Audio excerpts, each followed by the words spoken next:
Somewhere in the middle of this case sits a problem that has nothing to do with what actually happened in that house, and everything to do with what the legal system is equipped to do with it once it gets there.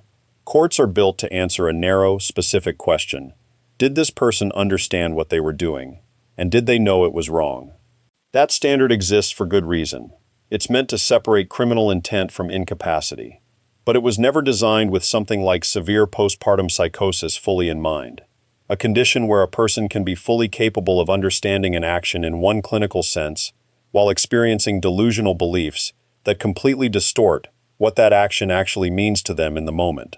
That mismatch between a legal standard built for general criminal responsibility and a psychiatric condition that doesn't fit neatly inside it is the real subject of this documentary. Lindsay Clancy is currently facing charges in the deaths of her 3 children, Cora, Dawson, and Callan, and as of this recording, the legal proceedings surrounding her case, including questions about her mental state and legal responsibility, are still unfolding. This documentary isn't going to predict how a court will rule, and it isn't going to offer a verdict of its own, because that would require a certainty nobody outside the courtroom actually has. What it will do is walk through why cases like this have historically been so difficult for the legal system to resolve cleanly, and why that difficulty isn't unique to this case at all. Insanity and diminished capacity defenses involving postpartum psychiatric crises have a long, complicated legal history, one where juries, judges, and the public have repeatedly struggled to reconcile a genuine, documented medical emergency with the instinct that someone must be held fully accountable regardless of their mental state at the time. That instinct is understandable. The loss at the center of a case like this is almost impossible to comprehend. And the idea that an explanation involving mental illness might somehow lessen the weight of it feels, to many people, like an injustice in itself. But sitting next to that instinct is a body of psychiatric research showing that postpartum psychosis is real, well-documented, capable of producing profound breaks from reality within days, and historically under-recognized by exactly the systems meant to catch it, including, in this case, one where Lindsay Clancy had already been hospitalized and was already receiving active psychiatric treatment before her children's deaths. That detail alone complicates any simple narrative, in either direction. It doesn't resolve the legal question of responsibility, and it isn't meant to. What it does is force a harder look at the actual mechanics of this case, the treatment she was receiving, the medication changes in the weeks prior, the gap between clinical recognition of a crisis and the ability of that same system to contain it, and the way courts have handled similar questions in the past, often inconsistently, often controversially, and rarely to universal satisfaction on any side. This documentary is going to move through all of that carefully, without pretending to already know what a jury or judge should conclude, because that certainty doesn't exist yet.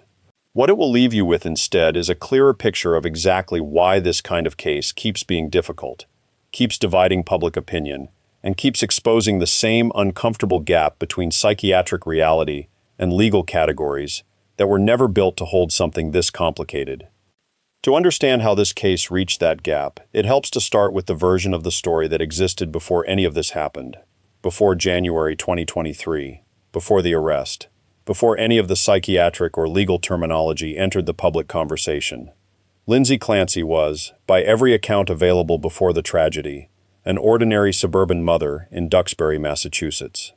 She worked as a labor and delivery nurse, a detail that later took on a heavier weight than it originally carried. A woman whose profession involved helping other families through birth, while privately unraveling from the after effects of her own. She and her husband, Patrick, had 3 young children, Cora, 5 years old, Dawson, 3, and Callan, an infant of only a few months. Friends, co-workers, and extended family described her, before any of this, in terms that appear consistently across public reporting: devoted, capable, present, exactly the kind of description that makes what followed so difficult to reconcile with the person people believed they knew. That gap between reputation and reality is where this case starts to diverge from a simple story. In the months leading up to January 2023, according to what has become part of the public record through court proceedings, Lindsay Clancy was not privately falling apart without anyone noticing. She was in treatment. She had been hospitalized. Her medications were actively being managed and adjusted by psychiatric professionals who were, by definition, aware that something serious was happening. That's not a detail buried in speculation. It has been described in court through testimony from more than one psychiatrist who treated her in the weeks and months before her children died. According to reporting from the trial, Clancy kept a journal during this period, entries later read aloud in court, describing a woman who was struggling far more than her public image suggested. In her own words, she wrote about feeling so desperate for a break from the constant demands of caring for 3 young children that her mind seemed to be manufacturing physical symptoms just to have an excuse to stop. She wrote about guilt. She wrote about being unable to sleep, and about struggling with something as ordinary sounding as trying to get her infant son to sleep through the night. A task that, in the middle of a genuine psychiatric crisis, can take on a weight entirely disproportionate to what it looks like from the outside. None of this reads like a woman hiding a plan. It reads like a woman documenting a slow, visible collapse, one that was, at least in part, already known to medical professionals treating her. That's the detail worth sitting with, because it changes the shape of the question this documentary is asking. This isn't a story about warning signs that went completely unnoticed, the way these cases are so often assumed to work. It's a story about warning signs that were noticed, that were being treated, actively, by trained professionals, and about a crisis that escalated anyway, past whatever safety net that treatment was supposed to provide. On January 24, 2023, according to prosecutors, Patrick Clancy left the house to run errands. He was gone, by the account presented in court, for roughly 25 minutes. When he returned, he found his 3 children dead, and Lindsay severely injured, having attempted to take her own life by cutting her wrists and jumping from a second-story window. The fall left her permanently paralyzed from the waist down. Prosecutors allege the children were killed using exercise resistance bands. Those are the facts as presented by the prosecution and as reported through court proceedings. The starting point for everything the trial has since been trying to sort through. Not whether these deaths occurred, which isn't in dispute, but what state of mind produced them, and what that state of mind means under the law. It's worth pausing here on something the case doesn't actually turn on, because public conversation around cases like this tends to drift toward it anyway. Patrick Clancy's brief absence from the house. It's a natural detail for true crime attention to fixate on. The gap in time, the coincidence of being away at exactly the wrong moment. But nothing in the public record suggests Patrick Clancy has been treated as anything other than what the case describes him as.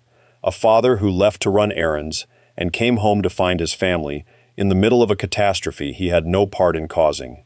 If anything, his own public statements point away from suspicion rather than toward it. He has described his wife publicly not as someone deserving punishment, but, in his words, as someone who got sick, explicitly rejecting the idea that she should be seen as a monster. And by several accounts, he has cooperated with her defense rather than opposed it, despite being the surviving parent of the 3 children she's charged with killing. This documentary isn't going to manufacture suspicion where the case itself doesn't direct any, and where the one person with the most reason to be angry has, by his own account, chosen a different response entirely. The actual, substantive mystery here isn't about his timeline. It's about hers, and about the medical and legal systems that intersected with it in the weeks before. If a detail like that, noticed, treated, and still not enough to stop what came next, unsettles you the way it unsettled us researching this, that's exactly the kind of pattern Alder exists to trace carefully, without rushing to a comfortable conclusion. If you want to be here for where this goes next, liking this video and subscribing to the channel, with notifications turned on, means you won't miss it. To understand why a treated, monitored psychiatric crisis could still end this way, you have to leave the specifics of this case for a moment, and go into clinical territory almost nobody outside psychiatric medicine spends much time thinking about. Most people have heard of postpartum depression, which affects a significant share of new mothers and, while serious, only rarely carries any risk of violence. Fewer people have heard of postpartum psychosis, a far rarer and far more severe condition that exists on a completely different level of danger. It can involve delusions, hallucinations, and a genuine break from reality, and it can develop with alarming speed, sometimes going from first noticeable symptoms to full crisis within days.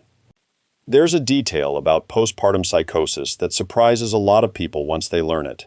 Despite decades of medical literature describing the condition, it is not currently recognized as its own distinct diagnosis in the DSM-5, the primary reference manual clinicians in the United States use to diagnose and code mental health conditions. Instead, it tends to get folded into broader categories like brief psychotic disorder or bipolar disorder with peripartum onset, depending on the clinician and the specific presentation. A number of researchers and advocates have argued that giving postpartum psychosis its own formal diagnostic category would help reduce the stigma around it and improve recognition, both by clinicians deciding how urgently to intervene and by courts trying to weigh expert testimony about a condition that doesn't have a single, universally agreed-upon clinical definition to point to. That gap in the diagnostic manual doesn't mean the condition isn't real. It means the condition sits in a strange, underdefined space in exactly the two systems, medicine and law, that most need a clear, shared definition to respond to it effectively. Medical literature on postpartum psychosis describes a recognizable, if rare, pattern, sudden onset, often within the first weeks after childbirth, though it can also emerge later in the postpartum period. Symptoms that can include paranoia, disorganized thinking, and delusional beliefs that are sometimes specifically focused on the safety, identity, or well-being of the infant. And, in a small percentage of the most severe cases, a genuine risk of harm to the mother, the child, or both, precisely because the delusions distort what an action even means to the person experiencing them. A mother in the grip of a severe psychotic episode isn't necessarily making a calculated decision the way that phrase implies in ordinary criminal contexts. She may, according to the clinical literature on this condition, genuinely believe she is protecting her children from something, or that reality itself has fundamentally changed around her, in ways that bear no resemblance to what any outside observer would understand as true. One legal commentator examining this case put it in especially direct terms. It's entirely possible for a woman in this state to understand, on some level, that what she's doing is considered wrong by society, while simultaneously experiencing delusions so total that she believes she's doing right by her children regardless. That's precisely the gap the legal insanity standard was never built to measure cleanly. This is the clinical backdrop against which Lindsay Clancy's defense has been built. Her attorney has argued, from the outset, that she was over-medicated and suffering from severe postpartum depression and related psychiatric illness at the time of the killings, a defense that in court has taken the specific legal shape of a claim that she was not criminally responsible due to insanity. Her legal team also sought a two-phase trial structure, asking the court to separate the question of whether she committed the killings from the question of her criminal responsibility at the time, a request that reflects just how much the defense's entire strategy rests on treating those as genuinely separate questions, rather than one continuous judgment about guilt. The insanity standard itself doesn't ask whether she was mentally ill in some general sense. It asks something much narrower and much harder to satisfy, whether, at the moment of the act, a mental disease or defect left her unable to appreciate the wrongfulness of what she was doing, or unable to conform her conduct to the requirements of the law.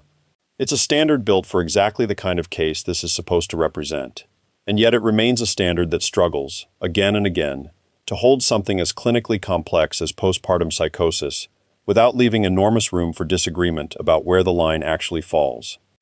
To understand why that standard looks the way it does, it helps to know where it actually came from, because it wasn't built with anything like postpartum psychosis in mind at all. The modern insanity test traces back to a single case in London in 1843.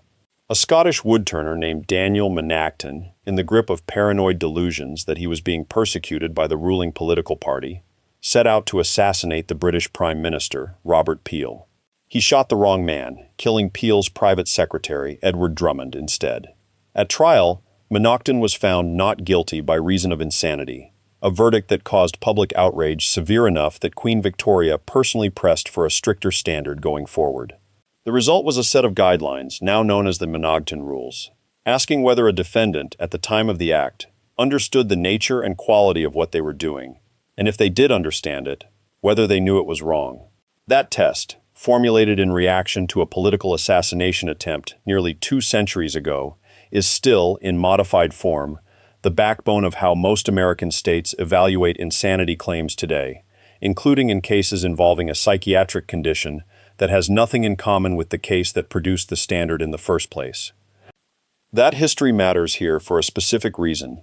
The Monocton framework isn't the only version of the insanity test American states use, and which version applies can significantly change how a case like this plays out. Some states ask only the narrower cognitive question: did the defendant understand what they were physically doing? Others also allow the broader, moral question: did the defendant understand that what they were doing was wrong, even if they knew, in some basic sense, what the physical act itself was? That distinction became the center of a U.S. Supreme Court case in 2020, Callan versus Kansas, which asked whether the Constitution requires states to offer that broader, moral version of the test at all. The court ruled, 6-3, that it does not. States remain free to adopt a narrower insanity standard that asks only whether a defendant understood what they were doing, without requiring any inquiry into whether they understood it was wrong. That ruling means a defendant in a state with Kansas's narrower approach could, in theory, be convicted even while suffering delusions severe enough to have completely distorted their understanding of right and wrong, so long as they still understood, on some basic level, the physical nature of their own actions. Massachusetts, where Lindsay Clancy's case is being tried, retains the broader standard, allowing juries to weigh both the cognitive and the moral prongs. But the fact that this varies meaningfully from state to state, and that the Supreme Court has explicitly declined to require the broader standard everywhere, underscores just how unsettled and jurisdiction-dependent this entire area of law remains, even now, generations after Monocton and decades after Yates. That disagreement isn't hypothetical here. According to court testimony, at least 2 psychiatrists who treated Lindsay Clancy in the months before her children's deaths took the stand during her trial, offering insight into the treatment she was receiving and the state she was in leading up to January 2023. The trial, which began in late July of 2026 after years of delays, has walked through a slow, detailed account of what her mental health treatment actually looked like in that period. Medication changes, hospitalization, and the broader picture of a woman who was, by any reasonable reading of the public record, known to be struggling severely, and who was already inside the system that exists to catch exactly this kind of crisis. That's the uncomfortable center of this documentary's investigation. It would be simpler, in a way, if this were a story about a hidden crisis nobody saw. It isn't. It's a story about a visible one that reached psychiatric professionals, generated hospitalization and medication management, and still, according to the tragedy that followed, wasn't contained in time. Understanding why requires looking honestly at some of the harder edges of psychiatric treatment for conditions like this. The reality that medication changes themselves, particularly certain classes of psychiatric drugs, can in some patients produce a period of increased instability before they produce improvement. The reality that inpatient psychiatric stays, while necessary, don't always resolve the underlying crisis by the time a patient is discharged back into an environment with the same stressors that contributed to the crisis in the first place, and the reality that outpatient monitoring, even when it's happening, can still miss a rapid deterioration if the interval between appointments is longer than the timeline the condition itself is moving on. None of that is offered as a definitive explanation for what happened in this specific case. Nobody outside her treating physicians and the court reviewing that treatment has the full clinical picture. What it is offered as is context for why she was already getting help. Doesn't automatically mean the help that existed should have been sufficient. It's a documented recurring feature of severe psychiatric crises, not just in postpartum cases but broadly, that treatment and containment aren't the same thing, and that the gap between them is exactly where tragedies like this one keep occurring. That gap has a longer public history than most people realize, and looking at it helps explain why this case has generated the specific kind of legal and public debate it has.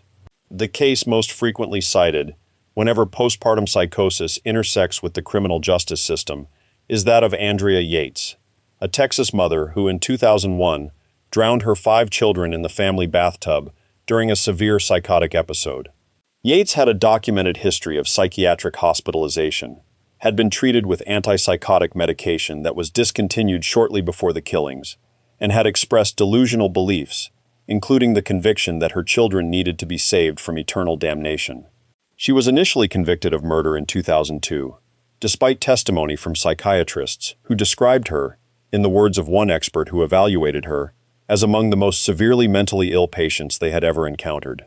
That conviction was overturned on appeal in 2005, after it came out that a key prosecution expert witness had given testimony that turned out to be false. At her retrial in 2006, a second jury, hearing largely the same underlying facts, reached the opposite conclusion, finding her not guilty by reason of insanity, and she was committed to a state psychiatric hospital, where she remains institutionalized today, nearly a quarter-century later.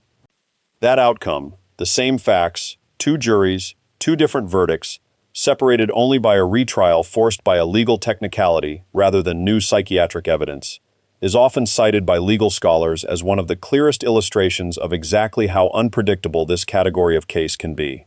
It wasn't the strength of the psychiatric evidence that changed between the two trials. It was, by most accounts, the surrounding legal circumstances and possibly the shift in public understanding of postpartum psychosis that had occurred in the years between them. Yates's case is the most widely known, but it isn't the only one, and looking at how differently similar cases have resolved makes the underlying unpredictability even clearer.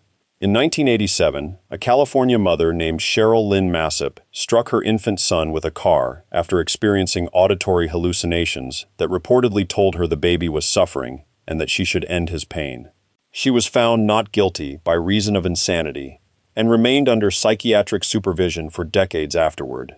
A jury as recently as 2010 rejected her petition to be released from that supervision entirely. In 2004, a Texas mother named Dina Schlosser killed her 10-month-old daughter in a manner that, like the Yates case, involved severe delusional religious content.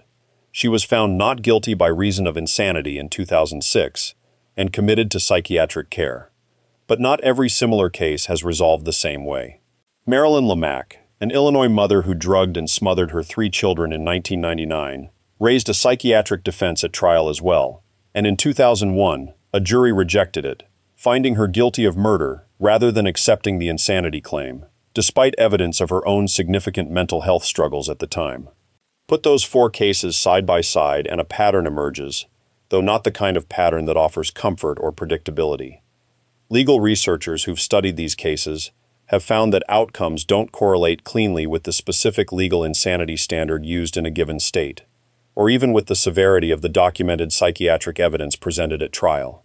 One academic study comparing outcomes across postpartum insanity defense cases concluded that the result often depends less on a straightforward application of the legal test for insanity and more on a kind of public opinion filter, how sympathetically a particular defendant is perceived by the jury and the wider public, which cases receive sustained media attention and which don't, and how each individual jury weighs the tension between documented mental illness and the enormity of a child's death.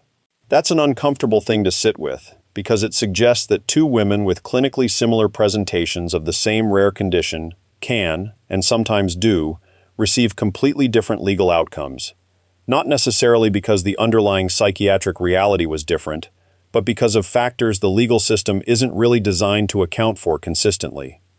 There's a necessary counterpoint that has to sit alongside all of this, because it's the other half of why this case has generated as much public disagreement as it has. Prosecutors in this case are not required to accept, and have not accepted, the defense's framing.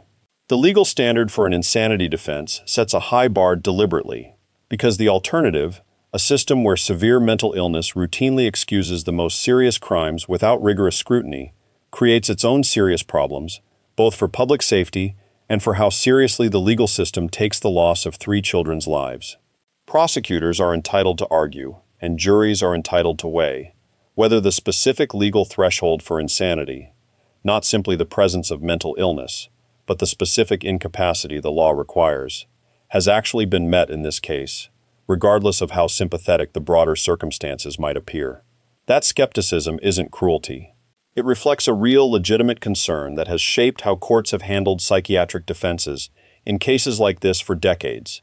The fear that a genuine, devastating loss of life could be minimized by an explanation the legal system isn't well equipped to verify with certainty. It's also worth noting that being found not guilty by reason of insanity is not, in practice, a lenient outcome. Andrea Yates has now spent close to a quarter-century committed to a psychiatric facility, longer than many murder sentences would have required had she simply been convicted outright. a detail that complicates the assumption, common in public commentary on cases like this, that an insanity verdict amounts to someone getting away with something.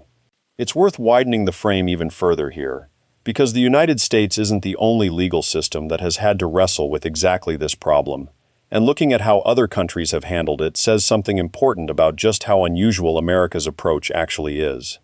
In England, a law called the Infanticide Act, first passed in 1922 and revised in 1938, created an entirely separate legal category for cases involving a mother who kills her infant while her mind is disturbed by the effects of childbirth or lactation.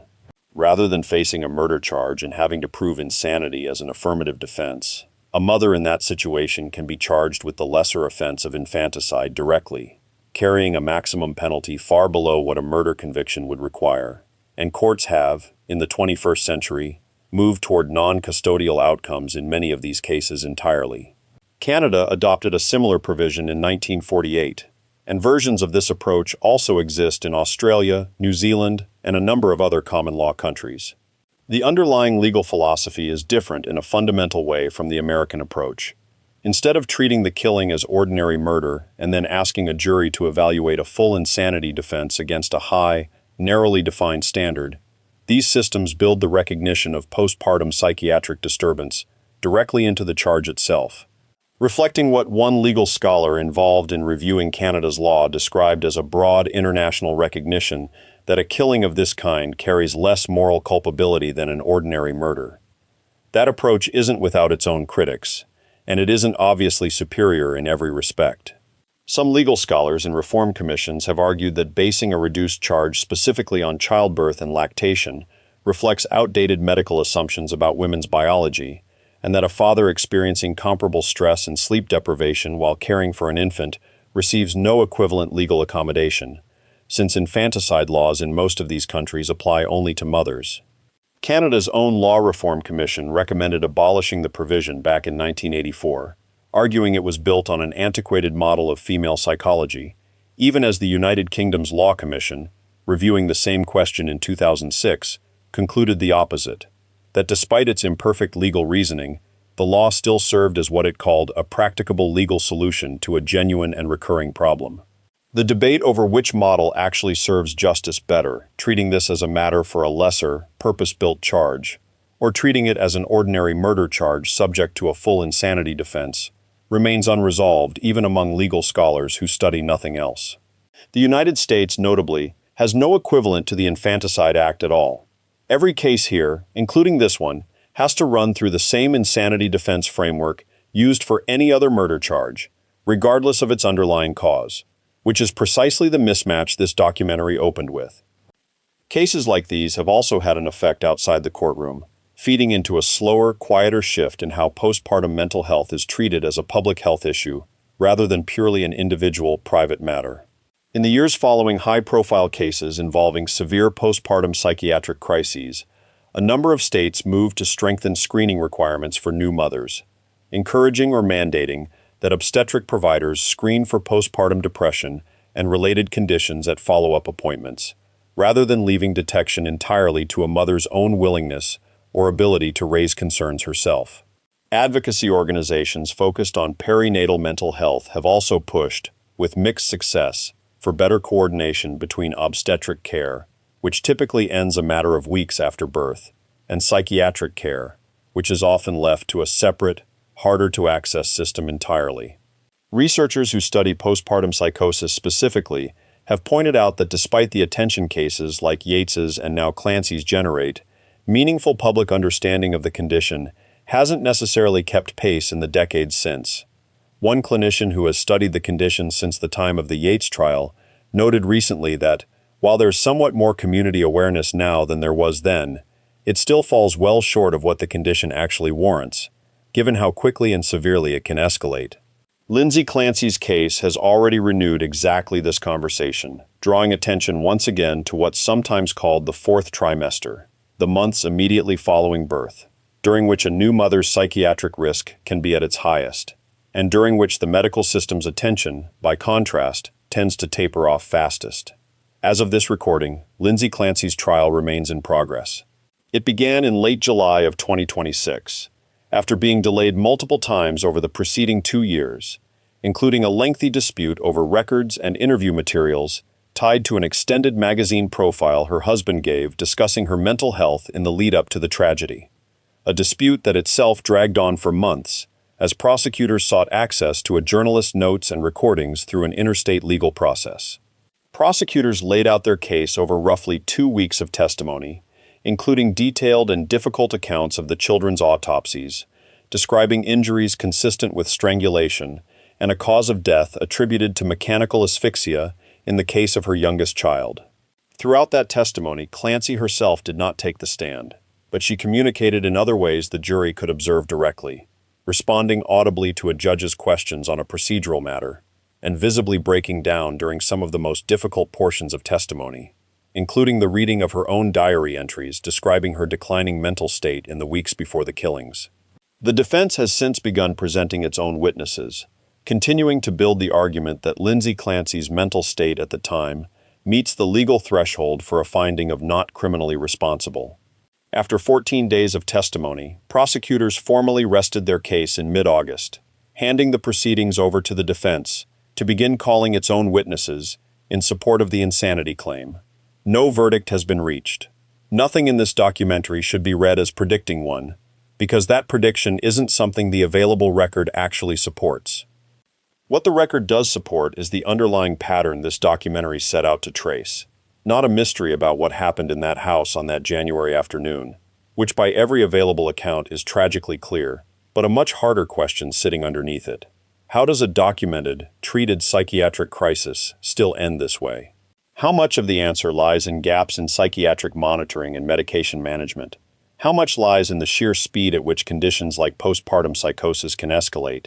And how much lies in a legal system whose tools for evaluating criminal responsibility were built for a much simpler model of mental illness than the one modern psychiatry actually understands, and never adopted the kind of purpose-built legal category other countries settled on generations ago? Those questions don't resolve neatly, and they don't depend on the outcome of this specific trial to remain worth asking. Whatever a jury ultimately decides about Lindsay Clancy's legal responsibility, the underlying gap between psychiatric crisis and containment will still be there, waiting for the next family it reaches. That's probably the most honest place to leave this. Not with a verdict, because there isn't one yet, and not with a comfortable resolution, because this case doesn't actually have one to offer.